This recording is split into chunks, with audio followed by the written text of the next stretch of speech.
انا كنت رافض لان ما عنديش وقت. انا عندي مكاتب بتاع المحاماه وعندي ناس زمالك بهمومه ومشاكله، هم اللي اصروا لازم تيجي، فقلت لهم لا اعملوا انتخاب، فعملوا انتخاب بالاجماع جابوني.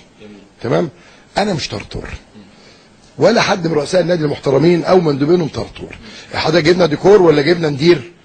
حضرتك ليك اختصاصاتك ولا اختصاصاتي؟ اللي قاعدين المجلس بالاجماع. ايه المبرر؟ اسالني بقى المبرر واسالني قول لي ايه زعلك من اتحاد الكوره؟ المبرر عندنا كلنا بالاجماع تاني، كل اللي قاعدين على الترابيزه ومعظم الانديه اللي كانت هتهبط المنيا ومش عارف ما عجبوش. تخيل بقى، يعني الانديه اللي هتهبط ما حدش فيهم حضر. في حاجه اسمها العداله الرياضيه. مش ممكن يا جماعه مسابقه فيها فرق بتلعب في ملعبها طول الموسم وفرق بتلعب خارج ملعبها. يعني في فرق كانت بتلعب في ترسانه وفرق بتلعب في استاد عجول اللي هو مثلا المصري وفرق بتلعب في ملعبها. مفيش عداله. نمره اتنين، هو الموسم، هو المشكله ايه؟ ان هي دوري مجموعتين. انا ما اقدرش اعمل دوري مجموعه دلوقتي طول ما في مشكله بين الاهلي والمصري، لان عشان يتعمل دوري مجموعه واحده لازم الامن يوافق، وانت لو عملت ايه الامن مش هيوافق. حل مشكله الاهلي والمصري وبعدين الامن مجموعه واحده. الانديه ما فيش فلوس، بس ما كانش عندها لعيبه، فمفيش عدل. في نادي غني فجاب، وفي نادي عنده رجال اعمال جاب، وفي نادي ما عندوش فلوس فهيهبط، ما عندوش لعيبه.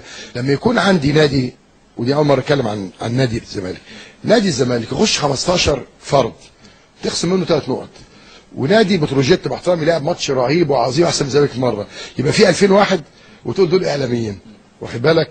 وعملت ده في كذا ماتش في المحل، يعني كذا ماتش عملته بالطريقه دي. انا مش شايف فيه عداله. فانا قلت ايه الفرق بين 11 فريق في المجموعه و13؟ تفرق فريقين، يعني ماتش، يعني زياده ماتش اسبوع مش مشكله. فامبارح كلمني السيد رئيس اتحاد الكوره الاستاذ جمال علام، وقال لي من فضلك احنا عايزين نقعد مع بعض ونتناقش في البنود دي.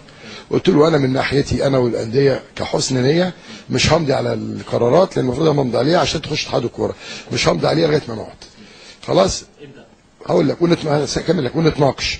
والله القرارات دي لصالح الكره والرياضه المصريه تتنفذ، مش لصالح الرياضه المصريه اقنعنا، لان ده قراراتنا احنا اقنعنا. فاتفقنا نقعد بعد بكره. فوجئت النهارده طلع بيان، واخد بالك؟ لا واحنا عناتر بن شداد. فانا حلفت يمين لحل هذا المجلس. كلام واضح. تاني حلفت يمين لحل هذا المجلس، وانا اعرف احله ازاي.